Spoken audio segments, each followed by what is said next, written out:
Hey everyone, welcome back to chapter chat. आज हम बात करेंगे शेक्सपियर के एक लेजेंडरी प्ले हैमलेट की।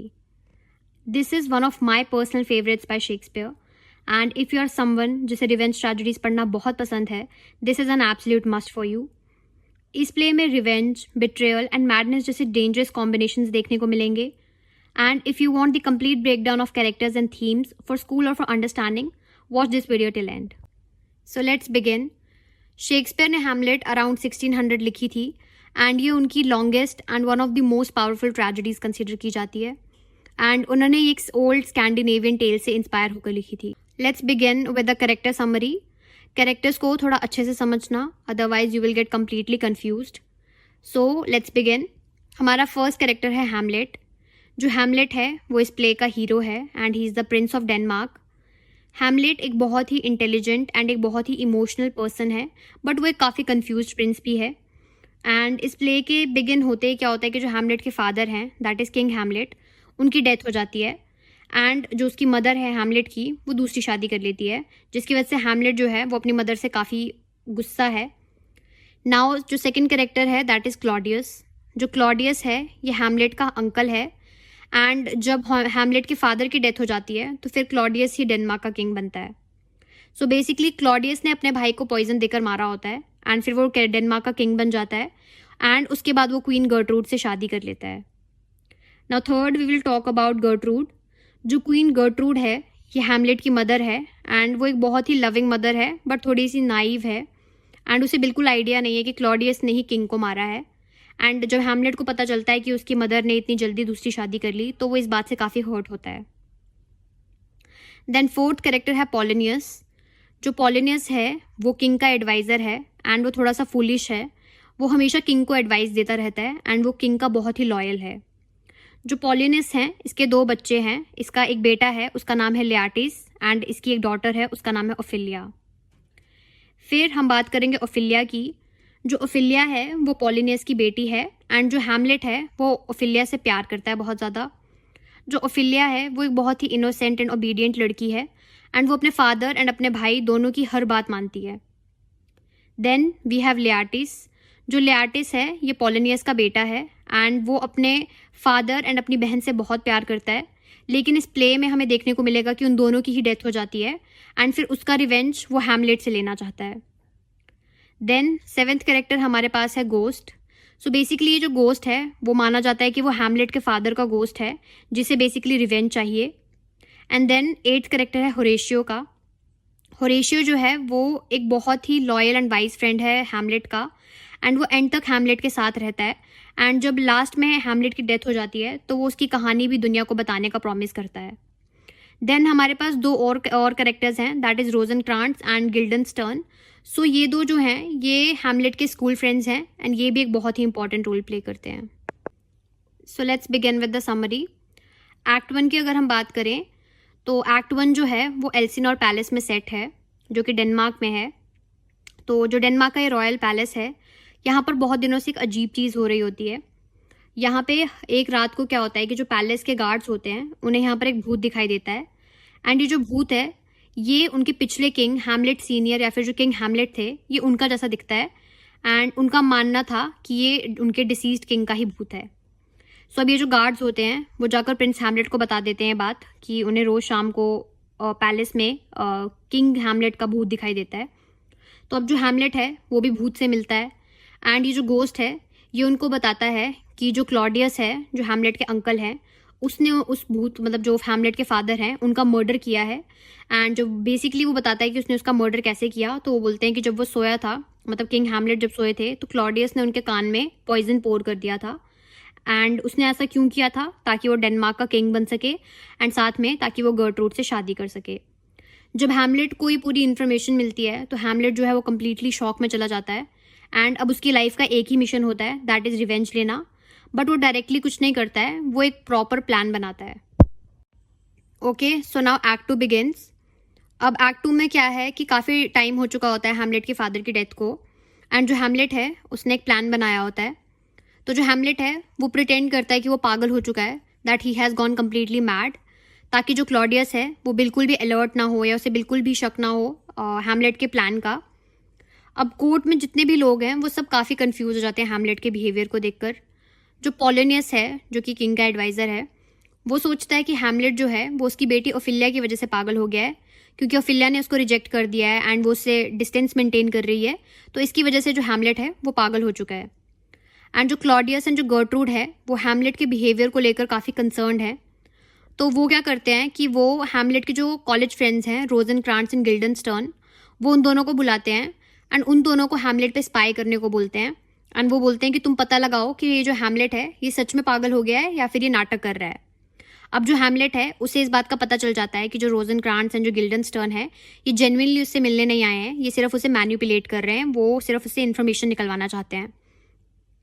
एंड अब क्या होता है कि जो पैलेस है, पैलेस में एक ग्रुप आता है, एक्टर्स का एक ग्रुप आता है। तो जो हैमलेट है उसके दिमाग में एक आइडिया आता है एंड वो क्या करता है, वो उस ग्रुप को जाकर बोलता है कि तुम इनैक्ट करोगे सेम वही इंसिडेंट्स जिसमें उसके फादर के मर्डर को शो किया गया है कि एक जो पोलिनियस है वो उसके कान में पॉइजन ड्रॉप कर रहा है एंड ऑल दैट। तो वो कहता है कि तुम सेम यही चीज़ आज शाम को इनैक्ट करोगे प्ले में। एंड वो कहता है कि इससे क्या होगा, ये जो प्ले है अगर वो ये प्ले करेंगे तो इससे उसे पता चल जाएगा कि जो क्लॉडियस है क्या वो सच में गिल्टी है या वो जो गोस्ट है वो उससे मैनिपुलेट कर रहा है। Okay, so now act 3 begins. अब एक्ट 3 में क्या होता है कि जो हैमलेट है उसने जो ड्रामा प्लान किया होता है, तो अब जो एक्टर्स हैं वो सभी स्टेज पे वो सेम ड्रामा जो है वो इनैक्ट कर रहे होते हैं एंड इस ड्रामा का नाम होता है द माउस ट्रैप। एंड उसमें सेम वही सीन होता है कि एक जो किंग है उसे पॉइजन देकर मारा जाता है एंड ये एग्जैक्टली वैसा था जैसा गोस्ट ने हैमलेट को डिस्क्रिप्शन प्रोवाइड की थी। और ये जो प्ले है, जब क्लॉडियस इस प्ले को देखता है, उस सीन को देखता है, तो क्लॉडियस को बहुत ही गिल्टी फील होता है एंड उसे वो बहुत पैनिक कर जाता है। तो वो क्या करता है, वो उठकर चला जाता है, वो प्ले को छोड़ के चला जाता है रूम से बाहर। एंड जो हैमलेट है उसका डाउट क्लियर हो जाता है कि जो क्लॉडियस है उसी ने किंग हैमलेट का मर्डर किया है। अब जो हैमलेट है वो क्लॉडियस को मारना चाहता है, लेकिन जब हैमलेट क्लॉडियस के पीछे जाता है तो वो देखता है कि क्लॉडियस जो है वो प्रेयर रूम में प्रेयर कर रहा होता है। एंड जो हैमलेट है अब वो कहता है कि मैं इस टाइम पर तो इसे नहीं मार सकता हूँ, क्योंकि वो प्रेयर कर रहा था, जो कि एक बहुत ही ऑस्पिशियस चीज़ है, बहुत ही अच्छी चीज़ है। तो वो कहता है कि अगर मैं इसे प्रेयर करते हुए मार दूंगा तो ये सीधे हेवन में चला जाएगा एंड इसे इसकी गलती का जो क्या है पश्चाताप है वो नहीं करने को मिलेगा। तो अब जो हैमलेट है वो गर्ट्रूड के रूम में जाता है ताकि वो गर्ट्रूड को समझा सके कि जो क्लॉडियस है उसी ने हमारे मतलब जो हैमलेट के फादर हैं उन्हें मारा है। लेकिन जो गर्ट्रूड है वो हैमलेट की बात नहीं समझती है एंड उसको कहती है कि तुम पागल हो चुके हो। अब क्या होता है कि उस टाइम पर रूम में सिर्फ गर्ट्रूड एंड हैमलेट होते हैं, लेकिन एक कर्टन के पीछे एक और कैरेक्टर खड़ा होता है। तो जो हैमलेट है उसे लगता है कि जो क्लॉडियस है वो हैमलेट पे स्पाई कर रहा है, तो वो क्या करता है, अपनी स्वॉर्ड निकालता है एंड वो सीधे अटैक कर देता है जो भी कर्टन के पीछे होता है। एंड बाद में जब वो हटाकर देखता है तो वो देखता है कि कर्टन के पीछे पोलिनियस था एंड इसी वजह से क्या होता है कि जो पोलिनियस है उसकी डेथ हो जाती है। Okay, so now act 4 begins. अब जो गर्ट्रूड है उसे कम्प्लीटली बिलीव हो जाता है कि जो हैमलेट है ये तो पागल हो चुका है पूरी तरह से, बिकॉज जब हैमलेट ने पोलिनियस को मारा होता है तो वहाँ पर हैमलेट के फादर का जो गोस्ट है वो फिर से आता है एंड वो हैमलेट को काम डाउन करने में हेल्प करता है एंड वो उसे कहता है कि जो गर्ट्रूड है उसे हार्म मत करना। तो अब जो हैमलेट है उसे गोस्ट दिखाई दे रहा है बट गर्ट्रूड को वो गोस्ट नहीं दिखाई दे रहा है।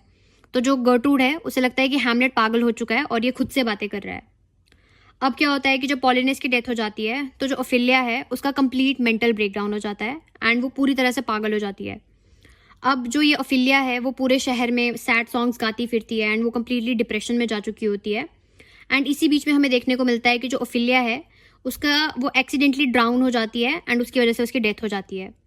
तो कुछ लोग कहते हैं कि उसने सुसाइड कमिट किया होता है बिकॉज उससे ये फैक्ट हैंडल नहीं होता है कि जो उसका लवर था हैमलेट उसी ने उसके बिलवेड फादर को मार दिया है। अब जो क्लॉडियस है वो हैमलेट को एक डेंजर समझना स्टार्ट कर देता है, क्योंकि क्लॉडियस को पता है कि जो हैमलेट है उसे पूरी स्टोरी पता चल चुकी है कि उसी ने उसके फादर को मारा है।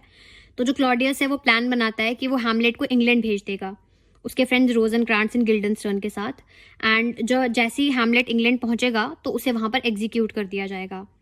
लेकिन जो हैमलेट है और जो क्लॉडियस है वो क्या करता है, वो एक लेटर के ऊपर ये लिखकर जो इंग्लैंड का किंग है उसे भेजता है कि हैमलेट जैसे ही इंग्लैंड आएगा आप इसे एग्जीक्यूट कर देना। लेकिन जो हैमलेट है उसे उन लेटर्स के बारे में पता चल जाता है, तो वो क्या करता है, वो उन लेटर्स के ऊपर अपना नाम कट करके उसके जो फ्रेंड्स रोजनक्रांट्स और गिल्डनस्टर्न है ये उनके नाम लिख लेता है और खुद सेफली वापस डेनमार्क आ जाता है। अब जो पोलिनियस का बेटा लियाटिस था वो भी वापस आ जाता है फ्रांस से एंड जब उसे पता चलता है कि उसके जो फादर है उसकी डेथ हो गई है एंड उसकी बहन की ऐसी कंडीशन हो चुकी है, तो वो काफ़ी गुस्सा हो जाता है। एंड जो क्लॉडियस है वो सारा ब्लेम हैमलेट पे डाल देता है कि हैमलेट की वजह से देख तेरे फैमिली मेम्बर्स के साथ ये सब हो रहा है। और फिर जो लियाटिस और जो क्लॉडियस है ये दोनों मिलकर एक रिवेंज का प्लान बनाते हैं।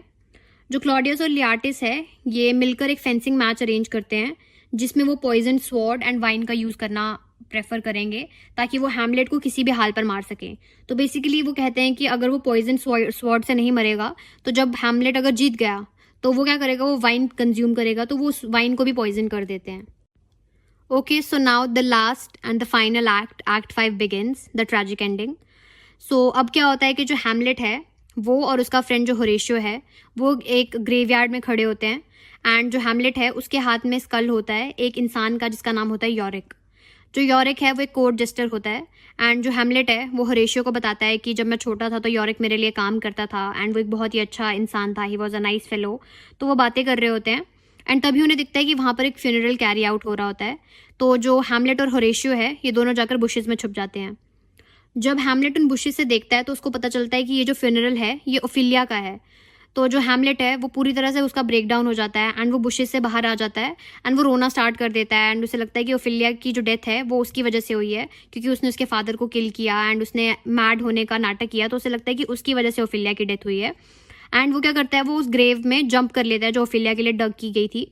एंड जब लियाटिस हैमलेट को वहाँ देखता है तो उसे और भी ज़्यादा गुस्सा आ जाता है एंड वो कहता है कि इसी की वजह से मेरी फैमिली का ये हाल हुआ है। तो लियाटिस भी उस ग्रेव में जंप कर देता है। अब जो लियाटिस और हैमलेट हैं ये वहीं पर उस ग्रेवयार्ड में जो फ्यूनरल कैरी आउट हो रहा था जहाँ पर, ये दोनों वहाँ पर लड़ना स्टार्ट कर देते हैं। और जो क्लॉडियस है जब वो ये देखता है तो वो कहता है कि ये एकदम परफेक्ट मोमेंट है हैमलेट को ख़त्म करने के लिए। तो जो क्लॉडियस है वो अनाउंस करता है कि तुम दोनों के बीच में एक डुअल अरेंज होगा एंड जो भी वर्दी होगा वही रहेगा और जो दूसरा है उसकी डेथ हो जाएगी। अब जो हैमलेट और लियाटिस हैं इन दोनों का एक फेंसिंग मैच होता है। जो लियाटिस है उसके पास पॉइजन स्वॉर्ड होती है एंड वो हैमलेट को उससे मतलब वूंड कर देता है एंड हैमलेट जो है उसमें उसकी बॉडी में वो पॉइजन चला जाता है। बट अब क्या होता है, एक कन्फ्यूजन में जो हैमलेट है वो भी उस लियाटिस की ही स्वॉर्ड से क्या करता है, लियाटिस को वूंड कर देता है। तो अब बेसिकली जो हैमलेट और लियाटिस है उन दोनों में पॉइजन चला जा चुका होता है। अब जो गर्ट्रूड है वो बैठकर ये पूरा डुअल देख रही होती है एंड गर्ट्रूड के साइड पे पड़ी होती है पॉइजनड वाइन जो बेसिकली हैमलेट के लिए थी, लेकिन एक्सीडेंटली जो गर्ट्रूड है वो उसको कंज्यूम कर देती है एंड उसकी डेथ हो जाती है। अब मरने से पहले जो लियाटिस है वो कन्फेस करता है कि ये सारा क्लॉडियस का प्लान था एंड उसी का प्लान था ये डुअल अरेंज करना, पॉइजन स्वॉर्ड्स का यूज़ करना, पॉइजन वाइन का यूज़ करना। एंड जो हैमलेट है वो गुस्से में क्लॉडियस को भी उस पॉइजन स्वॉर्ड से मारता है एंड फिर उसे वो पॉइजन वाइन पिलाता है। तो यहाँ पर जो क्लॉडियस है उसकी भी डेथ हो जाती है एंड फिर हैमलेट की भी डेथ हो जाती है। बट मरने से पहले जो हैमलेट है वो अपने फ्रेंड होरेशियो से कहता है कि उसकी जो स्टोरी है वो तुम पूरी दुनिया को बताना। एंड यहीं पर जो प्ले है वो एंड हो जाता है जब हैमलेट कहता है the rest is silence. And इसी के साथ वहाँ पर फिर आता है प्रिंस ऑफ नॉर्वे जिसका नाम होता है फोर्टिनब्रास एंड वो वहाँ कर देखता है कि जो डैनिश रॉयल फैमिली है वो तो पूरी तरह से सब जो मेंबर्स हैं उन सबकी डेथ हो चुकी होती है। एंड फिर उसके बाद जो फोर्टिनब्रास है वो उस कंट्री को टेक ओवर कर लेता है। Okay, so this was all about the summary. Now let's talk about the major themes in play. First theme है रिवेंज। हैमलेट जो प्ले है उसका जो पूरी स्टोरी है वो एक रिवेंज मिशन पे बेस्ड है जिसमें बेसिकली हैमलेट को अपने फादर के मर्डर का बदला लेना है। देन सेकेंड है मैडनेस। जो हैमलेट है वो प्रिटेंड करता है कि वो पागल हो चुका है, जो ओफिलिया है वो सच में पागल हो जाती है।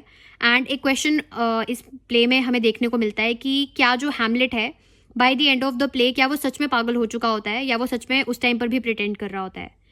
देन थर्ड है डेथ एंड मोरालिटी।